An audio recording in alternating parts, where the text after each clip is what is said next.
Good morning, Chichewa Wolf Women here, and today's topic we're going to be discussing meditation and journeying. And I'm using those words as I feel that those are familiar for most. It's not necessarily the words that I use for both. I do use journeying for sure. I feel like that is what we're doing. We're journeying, whether we're walking our earth walk or in our dream travels or when our eyes are closed. And meditation, I use the word stillness. And though that does not mean that we necessarily have to be still for that. So, what are we going to talk about today? We're going to talk about the common misconception with the idea of meditation, at least through my teachings. And so I honor everyone's teachings and I honor everyone's walk and how that flows for them. I'm here simply to just share the teachings that flow through me. And if they resonate with you, wonderful. And so here we go. So what is the difference? So I will use the word meditation for today, and we're going to use journeying. And so the idea behind meditation is an opportunity to connect with our physical world and our physical body to open up our spiritual aspect, our spiritual body. And so the best way that we're taught to enter into that state is to keep your eyes open. And so the idea is that when our eyes are open, we are physically focusing on the physical world.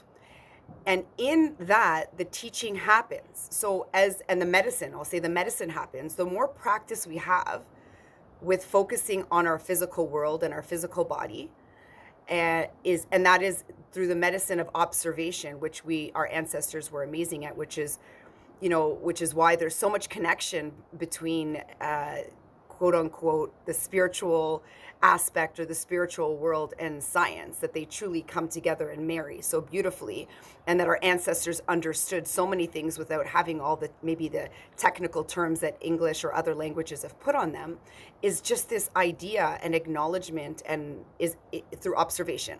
So when we are meditating, we are guided to focus helps for sure, to focus on whatever's around us. So whether you're in your own space, in your home, outside, wherever feels good to you. And also, as I said from the beginning, that idea of meditation doesn't have to mean just sitting or lying down. There are lots of individuals, there are lots of people that cannot sit still. And so even having something in their hand might help. I know that my oldest son, he needs to move, so he even bounces on one of those exercise balls, and that works for him. Some people need to be actively walking, or even some people run. I mean, everybody has their thing. So the idea is that meditation doesn't have to be sitting still.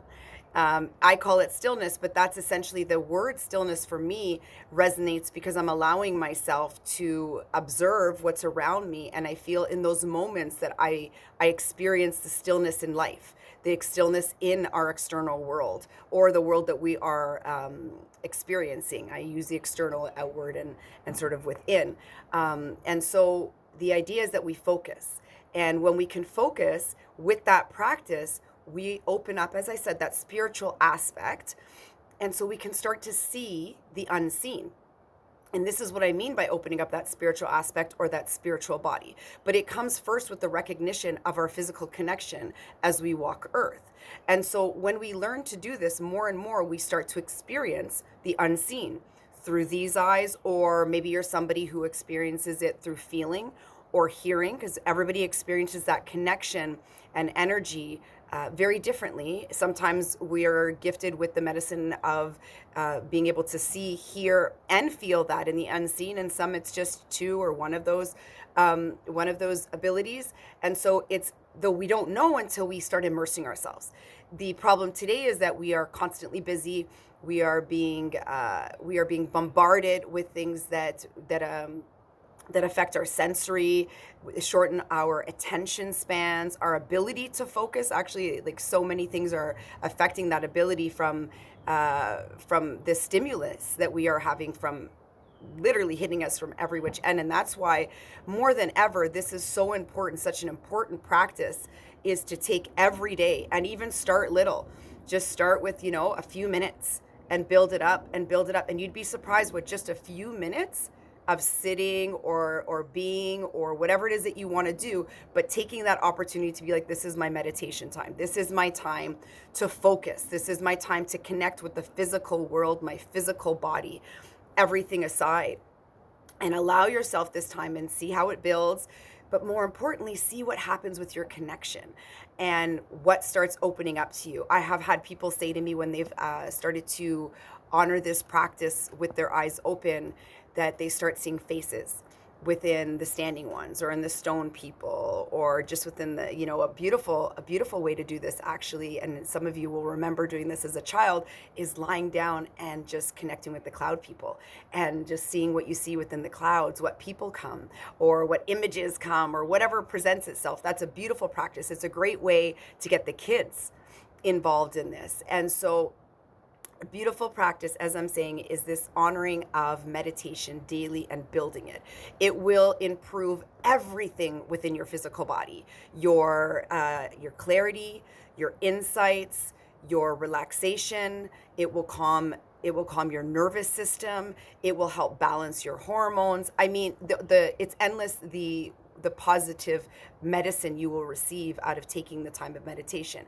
And what you are also doing through this practice is you are learning how to quiet the mental body, which is why I started from the beginning saying eyes open. You're learning how to quiet the mental body when you start focusing on our physical world, on our physical body. Sometimes people like to look at a flame and stare at a flame to do it and just focus on that flame. And you'll notice that the internal dialogue might just be there for the first many, many times that you do it. The more that you practice, the more that you do it, you will slowly see the difference, that less will start happening in the mental body, and you will be starting to truly focus and connecting with the physical world. That's why we're here. We're here to have a physical experience, right? We need to understand that and what that means, what our role is, why we're here. That was the whole point of the intro video that I was sharing, the things that we're going to talk about. And it's all about unveiling our gifts, connecting with why are we here? What service are we here to provide? What are we supposed to be giving, right? Because we are not takers. So we need to relearn how to be givers. And so why are we here? Because we're definitely here to give. So this practice is what it's going to open up for you. Why are you here? Why are you here walking earth? What are your gifts? And yes, it takes time like everything. We have to also undo all the doing over our lifetime and maybe even before our lifetime here on earth. And so this is the practice of meditation, stillness, connecting with that physical world, allowing ourselves to open up. Though it takes the first step of acknowledgement, just trying it and not to seek it. And you will see that internal dialogue slowly quieting as you learn to focus on physical. Another great exercise you can do when you're in this state, if you're finding a hard time with your mental body quieting, because I know there's a lot. I mean, this is all based on stimulus. It's just overload. So this is constantly going from, it's conformity from the moment, we enter into this world, from giving babies toys. It's just constant stimulus, which is, that's what's here. So it is hard to quiet. And that's, again, what we're going to be doing going forward, is working on this. How do we move from here, to the true center? A great practice is focusing on your heartbeat. And so without touching, you might need to touch your heart area at first just to feel the heartbeat, but the goal is to connect as you're sitting and experience and feel that heartbeat. And then once you can feel that heartbeat without your hand, then what you can also focus on is how you can see if you can slow it down and see if you can speed it up. And so again, focusing, the idea behind focusing and observation is it truly allows us to be connected in the tangible, and through that connection to the tangible wholly, then we open up to that spiritual aspect. That leads me now into what we're doing when we close our eyes. So a lot of the time we're closing our eyes. This is what we feel we need to do when we meditate. Not everybody, but I do feel that I do hear and see it commonly, that it's closing our eyes. The moment we close our eyes, we're shutting ourselves off to the physical world, obviously aside from feeling our physical body and hearing what we hear, but essentially we're shutting ourselves off to it. And so we enter more naturally into the mental body. where, as I was saying, we're trying to move from the mental body into the truth center, and that takes practice. So when our eyes are closed, we go into the mental body, and there's imagery, and there's all sorts of stuff that can happen for different people, right? And so we start journeying or traveling. And so the idea is that we're not ready to be in that space until we can understand how to sit in meditation or stillness with our eyes open through observation, and be able to connect with that spiritual aspect in the sense, in the spiritual, connecting with that spiritual aspect while our eyes are open with the physical world. Because when we close our eyes, we're ready, it's going to take us wherever it wants to take us. And we don't want the mental body to take us anywhere. We want to be the truth center.